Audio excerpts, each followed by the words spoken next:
Halo Pak, halo teman-teman.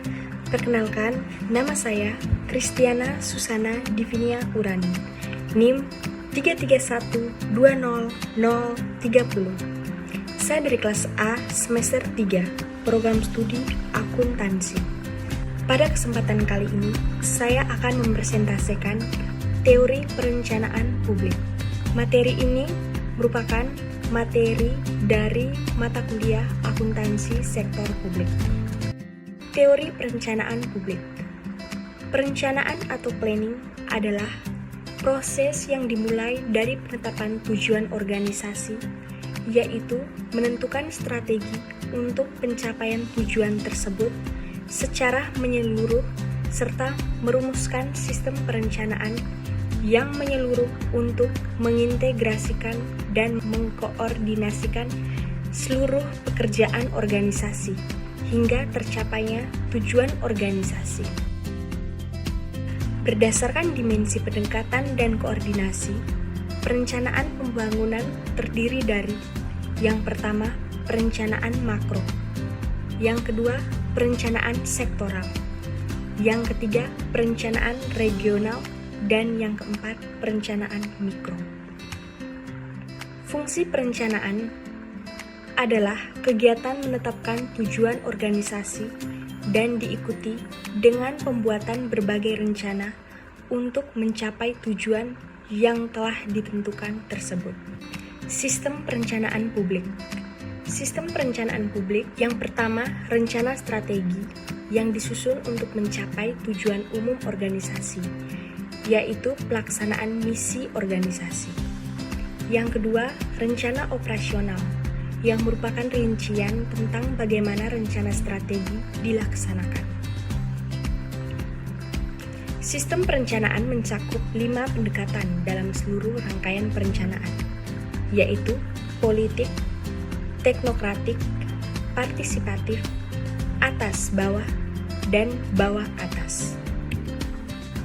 Perencanaan pembangunan terdiri dari 4 tahapan, yakni yang pertama, penyusunan rencana, yang kedua, penetapan rencana, yang ketiga, pengendalian pelaksana rencana, dan yang keempat, evaluasi pelaksanaan rencana. Pengendalian atas pelaksanaan rencana pembangunan dimaksudkan untuk menjamin tercapainya tujuan dan sasaran pembangunan yang tertuang dalam dokumen perencanaan melalui kegiatan koreksi dan penyesuaian. Evaluasi pelaksanaan rencana adalah bagian dari kegiatan perencanaan pembangunan yang secara sistematis mengumpulkan dan menganalisis data serta informasi untuk menilai pencapaian sasaran, tujuan, dan kinerja pembangunan. Baik, berikut adalah siklus perencanaan publik. Teman-teman bisa lihat seperti ini siklusnya. Teknik perencanaan publik. Ada 5 ragam tingkat perencanaan, yaitu yang pertama, perencanaan komprehensif atau comprehensive plans. Perencanaan komprehensif dalam lingkup geografis biasanya berupa wilayah organisasi secara keseluruhan.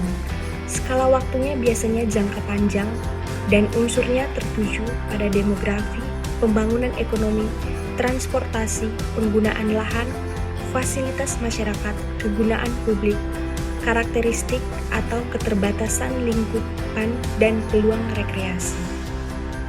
Yang kedua, perencanaan sistem atau system plans.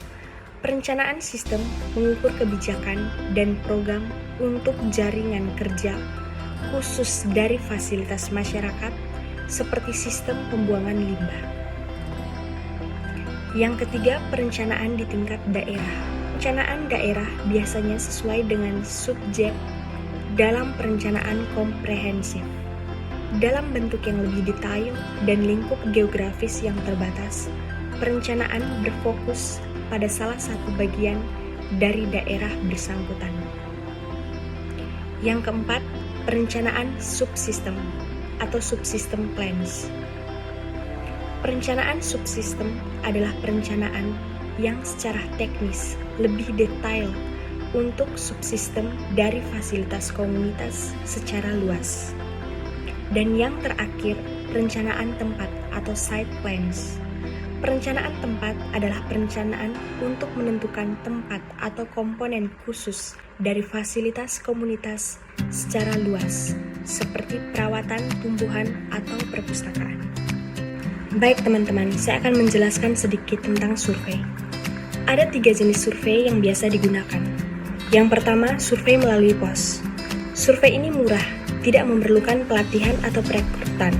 Pewawancara mengizinkan subjek merespon dengan sesuka hatinya dan menyediakan subjek waktu untuk menjawab segala rinci setiap pertanyaan yang mungkin memerlukan ketelitian. Misalnya seperti beberapa pembayaran HIPOT per bulan untuk pajak properti. 2. Survei melalui telepon. Survei melalui telepon dapat dilakukan dengan cepat, lebih murah ketimbang survei kepada perorangan, dan menghindari bias yang disebabkan oleh penerimaan responden. Yang ketiga, survei per orang. Survei ini akan berjalan baik dengan kuesioner yang panjang atau banyak, mampu mendapatkan populasi yang sangat sulit dijangkau, dan merekam respon responden secara visual. Selanjutnya saya akan menjelaskan tentang visioneering. Visioneering adalah teknik partisipasi publik yang digunakan untuk membangun cita-cita dan tujuan organisasi yang sering didasari pada tema dalam literatur visioneering. Tema ini kemudian disusun ke dalam pernyataan visi. Yang pertama, pertanyaan dibuat dan diajukan kepada kelompok. Masing-masing anggota kelompok menuliskan jawaban atas pertanyaan yang diajukan. Masing-masing anggota kelompok membaca jawabannya. Masing-masing anggota kelompok mendiskusikan jawaban kelompok secara bergiliran, dan yang terakhir, jawaban kelompok dihasilkan. Teknik ini secara klasik menempatkan masing-masing anggota kelompok pada tingkatan yang sama atau sederajat. Hal ini mencegah adanya dominasi pada salah satu peserta dalam menentukan hasil. Baik Pak dan teman-teman, sekian presentasi dari saya.